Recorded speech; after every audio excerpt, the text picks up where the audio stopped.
मुझे एक सियासी लीडर की अभी तक तकरीर याद है जिसमें अपने वो मुखालफ उम्मीदवार को कह रहा था कि तुम्हारे पास ओढ़ने के लिए खेसी नहीं होती थी, लेकिन जब हमने तुम्हें मेयर बनाया तो तुम अब हजारों की शाल ओढ़ते हो।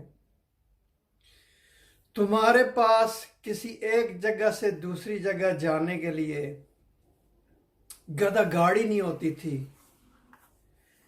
आज तुम पजारों के ऊपर घूमते हो। तुम्हारे फटे पुराने कपड़े होते थे, आज तुम डिजाइनर सूट पहनते हो। वो उसकी मुझे बड़ी बातें पसंद आई। वो जो बंदा तकरीर कर रहा था अपने मुखालफ कैंडिडेट के बारे में कह रहा था इस तरह की बातें, वो अवामी लीडर था, वो जीत गया था। तो इसी तरह वोट एक अमानत है और आपने ये अमानत जो है ये सही बंदे को लौटानी है। ये वोट अमानत है लोगों, ये वोट अमानत है लोगों, इसे सोच समझ कर लौटाओ। ये कर्ज है तुम पर मट्टी का, ये कर्ज तुम्हें लौटाना है। आओ ये अहद करो मिलकर, तुम्हें वोट से देश बचाना है। इस बार इलेक्शन में लोगों ऐसा रहबर लाना है, हो अपने वतन से प्यार जैसे और गीत वफा के गाता हो।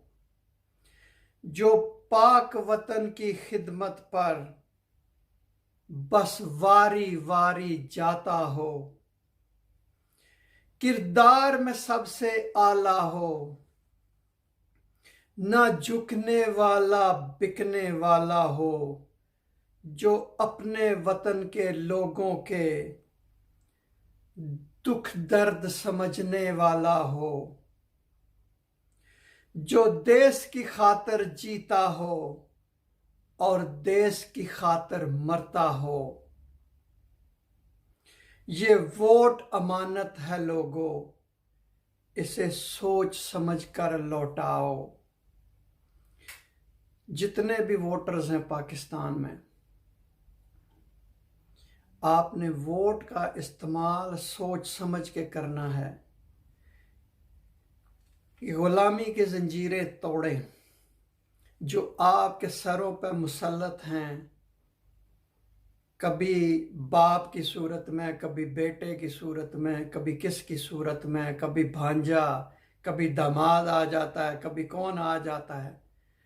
तो उनको कहें कि जी आप आराम करें, आप अपने जैसे लोगों को वोट दें जो मुखलस हों, और जहन में रखेंगे कहीं ऐसा ना हो कि उसको आप असेंबली में पहुंचाएं तो और वो भी जाके आपको वहां पर बेच दे। बहुत शुक्रिया ये वीडियो देखने का।